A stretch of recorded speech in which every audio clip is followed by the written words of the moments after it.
Hello mga ka-OFW, jogging time naman tayo ngayon. Kailangan nating magbawas ng stress. Kasi pag na-stress ka, kailangan mo ng magkalanghap ng mahangin. Pagkatapos nito, minsan pumunta ko sa gym. That time, pumunta ko sa gym para lang mapawisan. Mawala yung laging iniisip.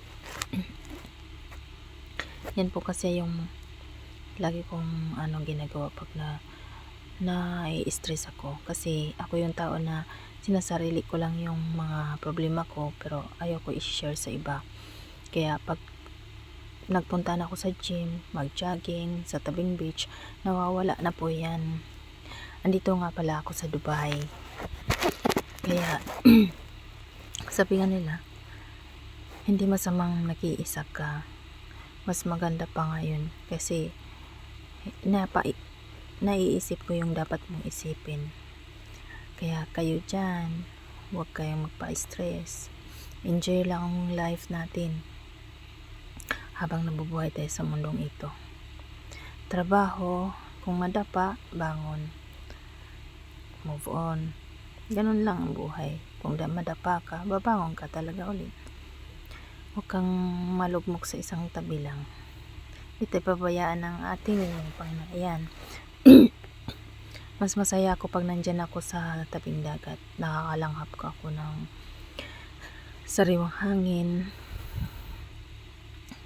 At ayan, naghiga-higa ako dyan kasi malinis kasi ang dagat dito, tabing dagat dito sa ibang bansa. Kaya mas maganda, makaka-relax ka talaga. Kung mayroon kang mga iniisip-isip, ayan, pumunta ka na at ay magmuni-muni na sa tabing dagat para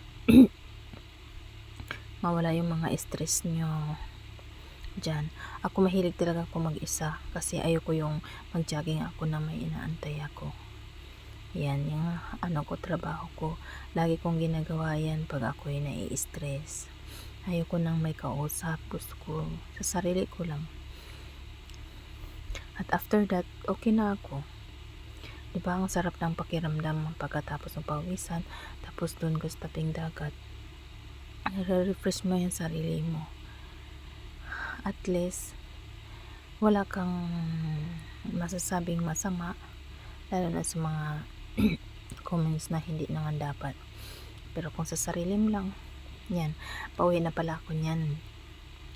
Nagja-jogging lang din ako, pauwi papunta, pabalik, papunta, nagja-jogging ako. Naglalakad na lang ako niyan papunta na, pauwi na sa bahay kasi hapon, medyo hapon na yan. Tapos na ako maligo. Ayun yung dagat. Tapos naghiga-higa ako dyan. Hindi pa ako nagsawa sa beach. Maganda talaga beach sa ibang bansa. Ayan, nakita yung Burj Khalifa. Ayan, malapit lang yan dyan. At malapit lang yung bahay ko dyan. Kaya masarap dito sa Dubai kung may pera ka, may trabaho ka sarili.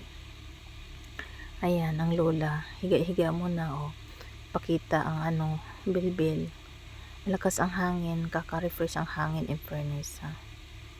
Ayan, tumakbo lang naman ako mga 1 oras kalahati papunta dito. Ang laki na kasi ng bilbil ko, guys, Diyos ko. Kaya kailangan ko na talaga magbawas. Timbang ko taas na.